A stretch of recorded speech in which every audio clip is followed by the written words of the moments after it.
Hello साथीहरू सम्पूर्णमा नमस्कार। आज चाहिँ मेरो एनाडोर ब्लगमा तपाईहरुलाई स्वागत गर्न चाहन्छु।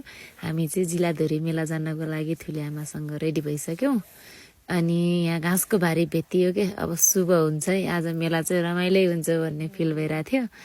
हामी गयौं, यहाँबाट आधी बाटो आएर चाहिँ टावर नजिकै जस्तो देखिन्छ। अब बाटो कति घुम्ने हो थाहा छैन। हामी एकछिनमा यहाँ भित्र घुम्दै मेलाको छेउमा पुग्यौं। मेला चाहिँ हामी जाँदा लगभग खाली जस्तै थियो। यहाँ जेरी बनाउने, चटपटे बनाउने, चाउमिन बनाउने अनि ठ्याक्क मेरो आमाजू दिदी चाहिँ जेरी पकाउँदै दाइ जेरी बनाउँदै हुनुहुन्थ्यो। यतिकैमा पुरा गाडीको टिम हो हल्ला गर्दै आइपुगे।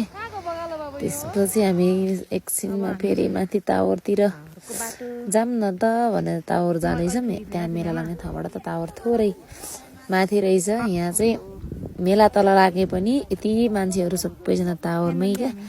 टावर फेरि हेर्न लायकको छ नि त, यति मजाको ठाउँहरू देखिन्छ त्यहाँ। गङ्गादेव गाउँपालिका उता पारी देखिने सल्यान, यता पुरै रोल्पा खलाङ्गा कस्तो मजाले देखिन्छ है यहाँबाट। प्युठान सल्यान दाङ भनेपछि जाजरकोट डोलवासै देखिन्छ। पारी बागलुङ पनि देखिन्छ होला यताबाट। देखिन्छ, क्लियर देखिन्छ। पारी त्यो डाँडाबाट परे धेर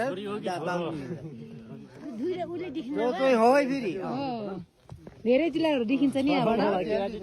यता फेरि दिदी बहिनीहरूको भोपाल नाचो चलिरहेको थियो। हामीले एकछिन अब्जर्भ गऱ्यौँ।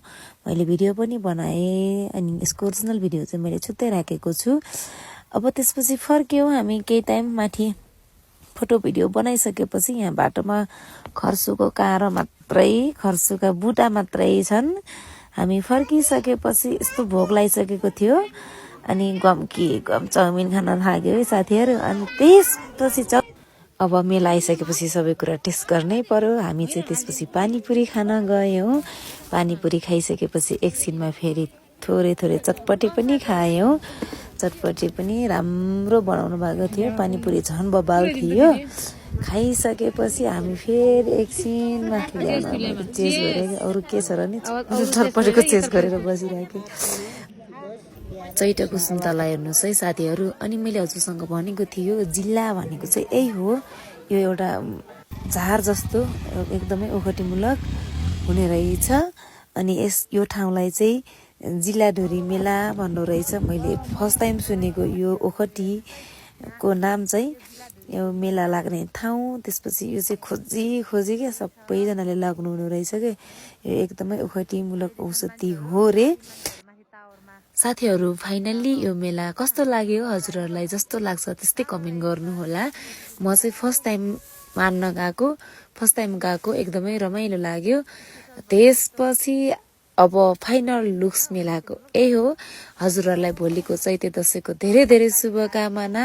Happy Chaite Dashain. Bye bye, see you all.